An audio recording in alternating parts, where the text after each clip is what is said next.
بل میں پے کروں گا تنخواہ اللہ سے لے امام صاحب کے فاقے بلکہ اللہ کے لیے نماز پڑھایا ملا کے لیے تو نہیں پڑھایا نیت یہ تو نہیں کرانا 2 رکعت فرض نماز فجر کی صدر صاحب کے واسطے تو نہیں بولا 2 رکعت فرض نماز فجر کی اللہ کے واسطے بولا تو اللہ سے 2 مہینے میں جورو بھاگ جاتی 6 مہینے میں پٹے بھاگ جاتی 8 مہینے میں خبر کو پہنچ جاتا بے وقوف قوم دین کو سمجھی نہیں دینے والا اللہ ہے مگر بندہ وسیلہ اور بغیر وسیلے کے اللہ امام صاحب نماز پڑھائے تو دیوان خانے کا چھت پھٹ کے تنخواہ نہیں آتی بندے تک اسباب بنانے والا اللہ ہے تنخواہ دلانے والا بھی اللہ ہے مگر بندہ وسیلہ ہے بندہ ذرا زور سے بولو وسیلہ ہے ہر کام کا کرنے والا اللہ ہے مگر بندہ وسیلہ ہے اور بغیر وسیلے کے کچھ ہونے والا نہیں ہے دیکھو آپ اتنا بڑا جلسہ ہوا ساری قوم دین کی بات سیکھ رہی ہے مسئلے سمجھ رہی ہے دین کی فہم و فراست نصیب ہو رہی ہے مگر یہ اہتمام کرنے والا بندہ ہے یہ ایک جلسے میں مجھ کو حیدرآباد سے بلایا گیا آپ کو آپ کے اضلاعوں سے بلایا گیا یہ ساروں کو جمع کرنے والا بندہ ہے یہ بندہ وسیلہ ہے اور اس کے ذریعے سے مولا کا قرب نصیب ہونے والا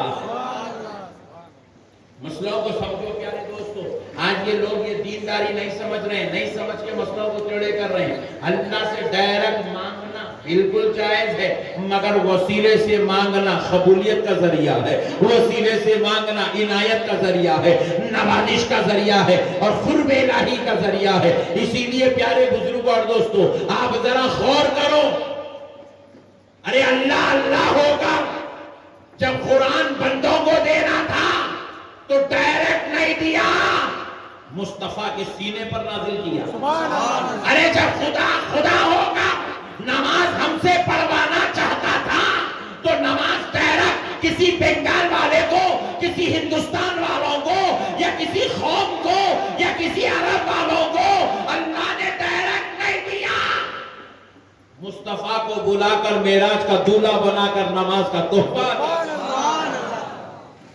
نماز بھی ملی تو وسیلہ مصطفیٰ سے قرآن بھی ملا وسیلہ مصطفیٰ سے حدیث بھی ملی تو وسیلہ مصطفیٰ سے قبلے کا پتہ بھی چلا تو وسیلہ مصطفیٰ سے ارے میرے بھائی نبی کے وسیلے کے بغیر اپنے پاس ہے کیا ایک چیز بتاؤ آپ بولے ماں کا مقام ماں کی عزت اور احترام کا درجہ بتانے والے نبی باپ کا مقام باپ کا مرتبہ بتانے والا نبی قبلے کا تعارف کرانے والا نبی اخلاق حسنہ سکھانے والا نبی دین کا رستہ بتانے والا نبی صراط مستقیم پہ چلانے والا نبی ارے صراط مستقیم کی طرف بلانے والا نبی قرآن کی تلاوت کو سمجھانے والا نبی شریعت کے احکام کو بتانے والا نبی قرآن کا تعارف کرانے والا نبی کعبے کا طواف کرانے والا نبی صفا و مروہ کی صحیح سکھانے والا نبی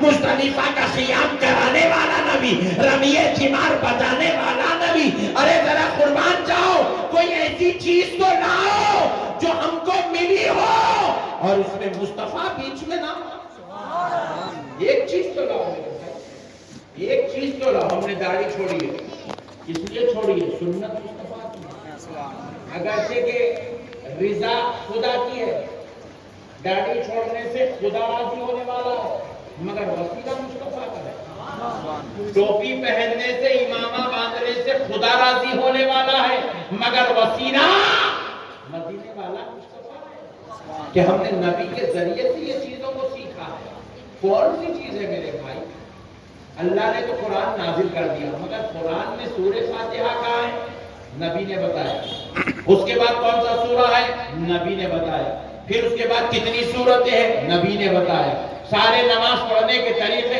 نبی نے بتایا. اوابین چاشت و چاق اشراق کا طریقہ آمنہ کے لال نے سکھایا ہے. کون سی نماز میں کتنے رکعت ہے پیارے مصطفیٰ نے سکھایا ہے. رمضان کے روزوں کی فرضیت کو پیارے مصطفیٰ نے بتایا ہے.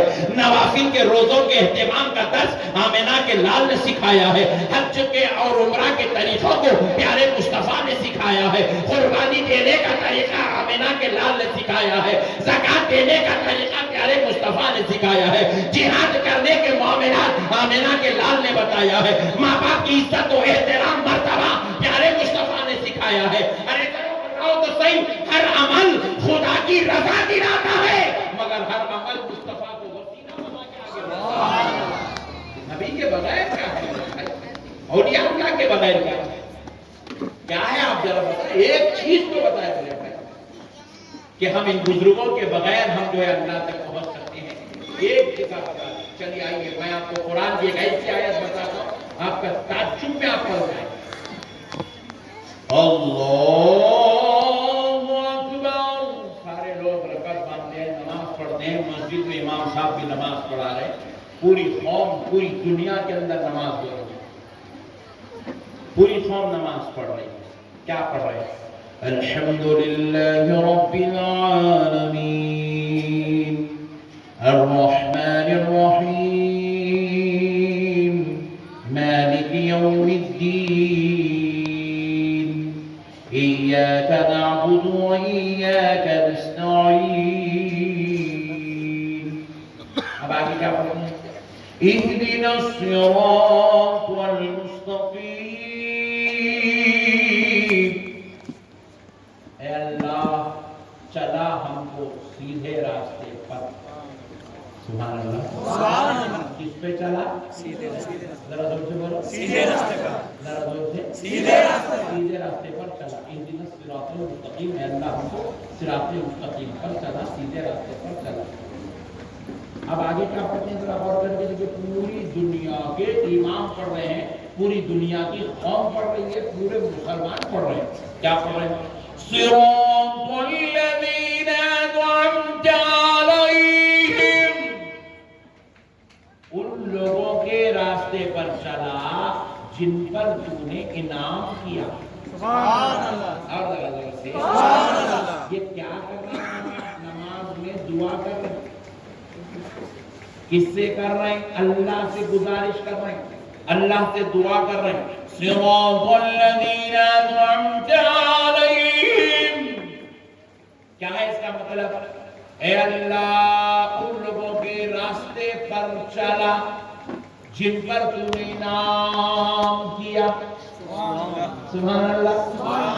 مطلب کوئی اور لوگ بھی ہیں جن کے راستے پر ہم کو چلنا ہے, وہ کوئی عام لوگ نہیں ہے, انعام یافتہ بندے ہیں. مطلب کسی کا غلام بن کے چلنا ہے, کسی کا خادم بن کر چلنا ہے, کسی کا پیروکار بن کر چلنا ہے, کسی کی پیروی کرتے ہوئے چلنا ہے. یہ قرآن میں ہے, سورہ فاتحہ میں ہے. ایک دن میں 48 مرتبہ بندہ یہ دعا فجر سے لے کے عشاء تک اپنے مولا کے دربار میں کر رہا ہے. صراط الذین انعمت علیہم. اے اللہ ہمیں ان لوگوں کے راستے پر چلا جن پر تو نے انعام کیا, جن پر تو نے انعام کیا. انعام یافتہ بندے کون ہیں؟ آپ مت بولیے گا, میں بھی نہیں بولتا, بازو والا بھی نہیں بولنا. انعام یافتہ بندے کون ہیں؟ اللہ خود بول رہا ہے. اللہ نے قرآن پاک میں فرمایا ہے اولئک مع الذین انعم اللہ علیہم من النبیین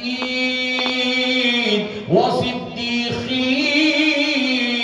والشہداء والصالحین. اللہ تعالیٰ خود فرما رہا ہے انعام یافتہ بندے کون ہیں. اللہ کہہ رہا ہے نبیین انعام یافتہ بندے ہیں. مطلب ہے اللہ ہم کو نبیوں کے پیچھے چلا. یہ نماز میں دعا ہو رہی ہے. دوسرے انعام یافتہ بندے کون ہیں؟ والصدیقین. اے اللہ سچوں کے پیچھے ہم کو چلا. والشہداء. اے اللہ شہیدوں کے پیچھے ہم کو چلا. یہ تیرے انعام یافتہ بندے ہیں. والصالحین.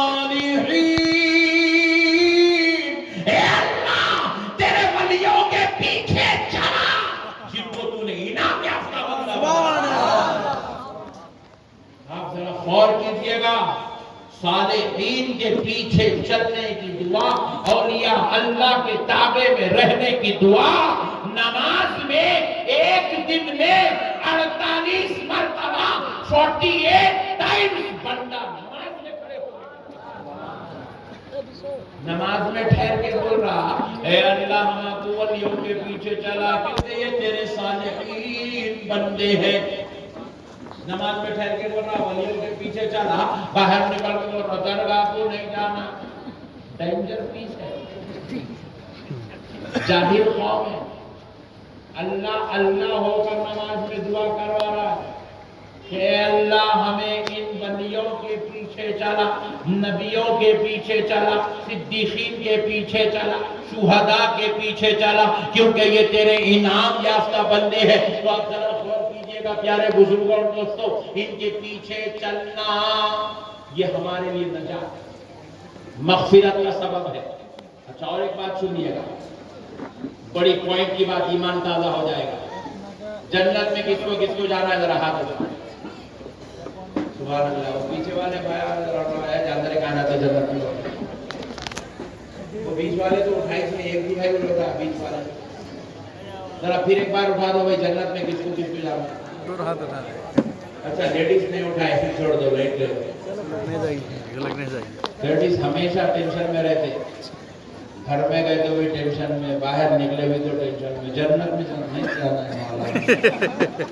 ہم پوچھے کئی کو نہیں جانا، بولے یہ شوہر ملتا کہتے وہاں بھی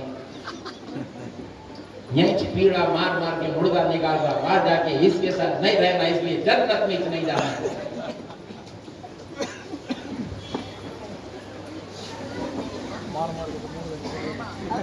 جنت میں جانا ہے نا پکا، کس کو نہیں جانا ہے ہاتھ اٹھاؤ۔ ایک جنا اٹھایا ہے،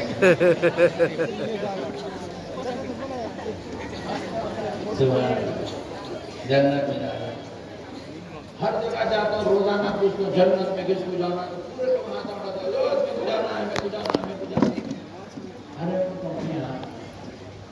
گٹکے کھا رہا، سگریٹاں پی رہا، زردے کھا رہا، رات ہو گئی تو کبھی کبھی ہلو پاکٹ بھی مار لے، پاکٹ نہیں مارا تو گھر کو جا کے بیگم کو مار رہا، پھر اس کے بعد نقشبندی صاحب کو سر میں ہاتھ اٹھا رہا، جنت میں جانا ہے۔ ابے حولے اتنے خطرناک کام اگر کے جنت میں جانا،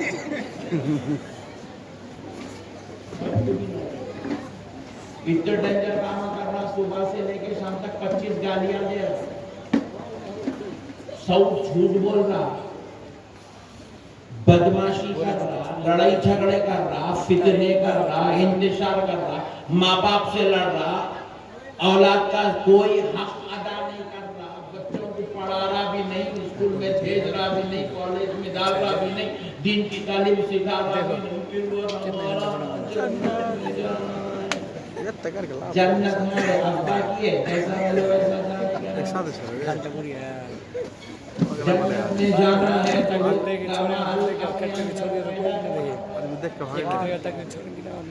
صحیح بول رہا ہوں بھائی، دیکھو جہاں جانا ہے وہاں کی صلاحیت، وہاں کی کوالٹیز اپنے اندر ہونا پڑتا۔ کشمیر کو جانا ہے تو ٹھنڈک سے بچنے والا ڈریس رکھنا پڑتا نہیں، اور اگر امریکہ کو جانا ہے تو ویزا اور پاسپورٹ ہونا پڑتا۔ اسی طرح جنت میں جانا ہے تو ایمان اور عمل دونوں بھی ہونا پڑتا۔ ایمان کے بغیر، عمل کے بغیر کوئی بھی جنت میں، یا ایمان والے تو ہے ہم لوگ مگر عمل کو پائے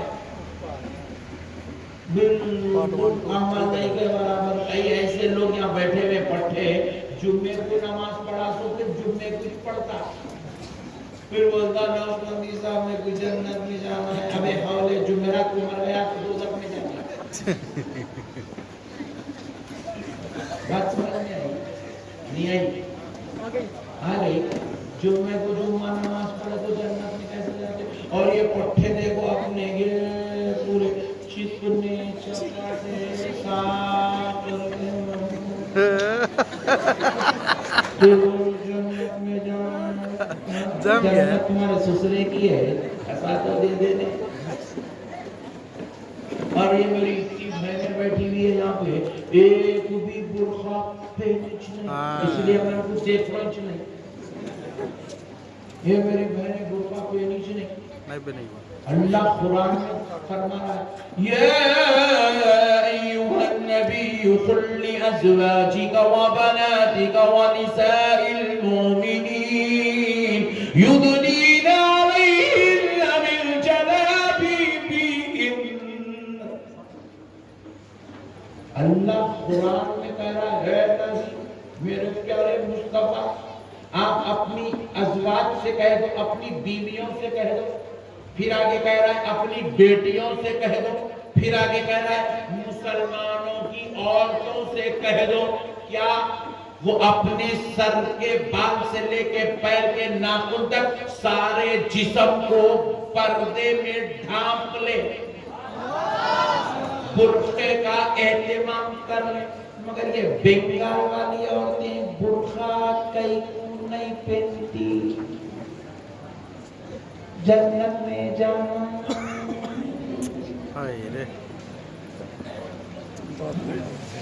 میں کو سمجھ میں نہیں آیا کہ ہمارے بنگال کی عورتیں برقع کئی کو نہیں پہنتے. اچھا انہوں نہیں پہنتے جانتے تم کئی کو نہیں پہناتے. تم بولے امی ہم جنت میں نہیں ہونا، بیگم بھی جنت میں نہیں ہونا، میں دوسری بیگم رکھ لیتا ہوں. ایسی پلان کیے ہوئے تم لوگ، تم بول میں یہاں کی بیگم یہیں چلے جاؤ، وہاں الگ نیو جنریشن پیدا کرے، بڑے خطرناک بیگم. آج کے بعد بنگال کی کوئی میری بہن بغیر برقعے کے گھر کے باہر نہیں نکلے گی، کیونکہ ایک روایت میں آیا ایک عورت بن کے سنور کے سج کے اچھے کپڑے پہن کے جب گھر کے باہر نکلتی ہے، نہیں اس میں دیکھو کئی ہماری بہنیں گوری گوری بیٹھی ہوئی، حسین جمیل بہنیں بیٹھی ہوئی، خوبصورت بہنیں بیٹھی ہوئی، باہر نکلی نہیں. عبداللہ جب اترے پہ بیٹھا جمیلہ بیگم گھوم کے دیکھا، بولے جمیلہ بیگم اسمارٹ ہے، اتنا بڑی خاموش بیٹھے. روایت میں آتا ہے عبداللہ کو 40 سال دوزخ میں جلایا جائے اور جمیلہ بیگم کو 80 سال دوزخ میں جلایا جائے. حالانکہ چھیڑے کو پھر جمیلہ کو ڈبل سزا کئی. جمیلہ کو نظر اٹھا کے عبداللہ کو دیکھی چھنے، مگر جمیلہ کو سزا ڈبل، عبداللہ کو سنگل. ایسا کیوں؟ تو پیارے مصطفیٰ ارشاد فرماتے ہیں اگر عورت اپنے آپ کے سنگھار کو، جمال کو، حسن کو، اپنی جسم کی ساخت کو اور اپنے کپڑوں کو اگر برقعے میں پردے میں چھپا لیتی تو عبداللہ دیکھتا نہیں، عبداللہ کی نیت خراب ہوتی نہیں. عبداللہ کو نیت خراب کرنے، گنہگار بنانے میں جمیلہ کے حسن کا قصور ہے، جمیلہ کے بناؤ سنگھار کا قصور ہے. اسی لیے بناؤ سنگھار کے 40 سال، عبداللہ کی نیت خراب کرنے کے 40 سال، اسی لیے عورت کو 80 سال دوزخ میں جلایا. یہ میری بہنیں سمجھ رہی بغیر برقع پھرنا ہے کچھ بھی نہیں ہوتا، نہیں بہت کچھ ہوگا. اللہ کے واسطے اپنی بیٹیوں کو برقع پہناؤ، اپنی بیویوں کو برقع پہناؤ، اپنی ماں کو برقع پہناؤ. ہمارے حیدرآباد کا بھی آواز مسلمانوں میں 95% عورتیں برقع پہنتی ہیں. 95%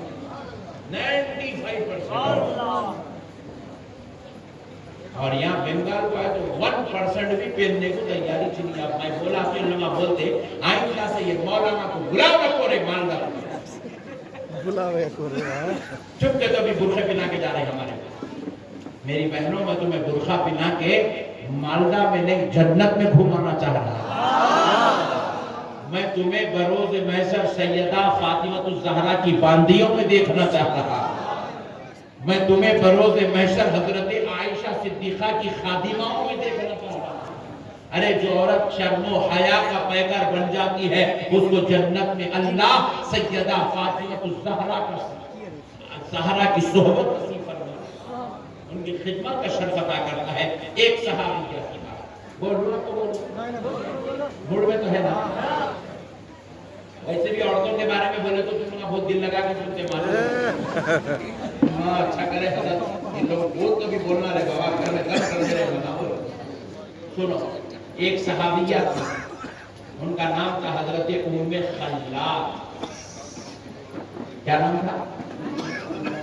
صحابیہ تھی، خاتون تھی،